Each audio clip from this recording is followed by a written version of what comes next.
The alarms in Sector 9 never stopped screaming.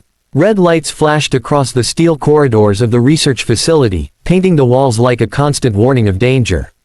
Every scientist and guard knew what it meant: containment chamber G17. Inside that chamber was the creature no one wanted to be near. They called her the Giantess.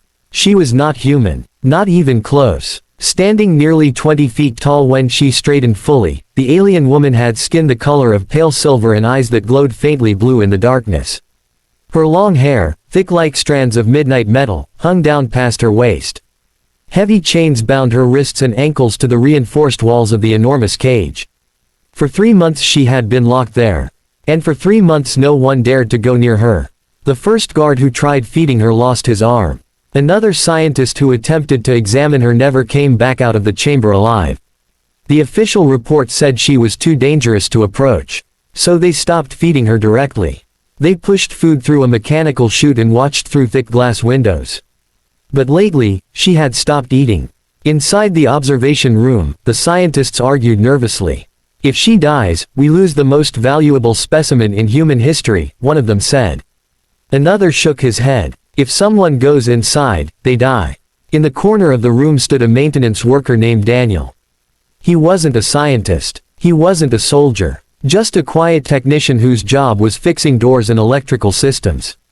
But he had been watching the giant alien for weeks through the cameras.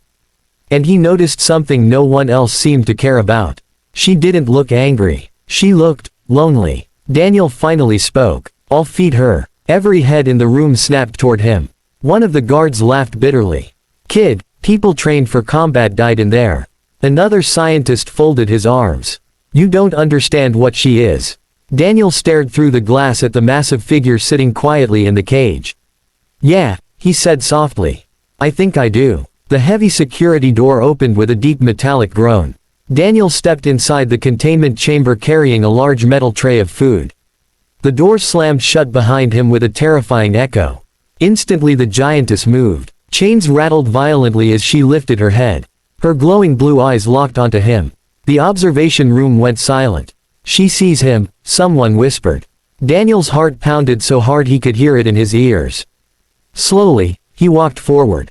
Every step felt like it might be his last. The giant alien watched him carefully, her expression unreadable. He stopped several meters away and gently placed the tray on the floor. "I brought food," he said quietly. For a moment nothing happened. Then the giantess moved again. The chains stretched as she leaned closer, lowering her enormous face toward him. Even kneeling, she towered above him like a living mountain. Her eyes studied him intensely. Daniel forced himself not to run. Slowly, carefully, she reached out one massive hand. The observation room gasped. If she grabs him he's finished. But instead of attacking, she stopped. Her fingers hovered inches away from him. Then she did something no one expected. She pushed the tray slightly closer to him. Daniel blinked in surprise. "You want me to feed you?" The giantess tilted her head. It almost looked like she understood. Daniel swallowed nervously, picked up a piece of fruit from the tray, and stepped closer. He held it up. For a moment he thought this was the worst idea he had ever had. Then the giantess leaned down and gently took the food from his hand with 2 fingers, careful not to touch him. She ate slowly. The room beyond the glass exploded with shocked voices. She didn't attack. Unbelievable. Daniel exhaled slowly. "See," he whispered softly. "Not so scary." For the next few minutes, he continued feeding her piece by piece. Each time she moved carefully. Each time she watched him with those glowing eyes. And with every moment, the tension in her body seemed to fade. Until finally, something changed. Daniel was reaching for another piece of food when suddenly the chains rattled loudly. Before he could react, the giantess moved fast. Her enormous hand wrapped around him. The observation room erupted in panic. She grabbed him, opened the door, but it was too late. Daniel was lifted high into the air. Yet, the grip around him wasn't crushing. It was careful, gentle. The giantess brought him closer to her face. Her glowing eyes studied him from inches away. Daniel felt tiny in her hand, his entire body barely the size of her palm. "Ah," he said nervously.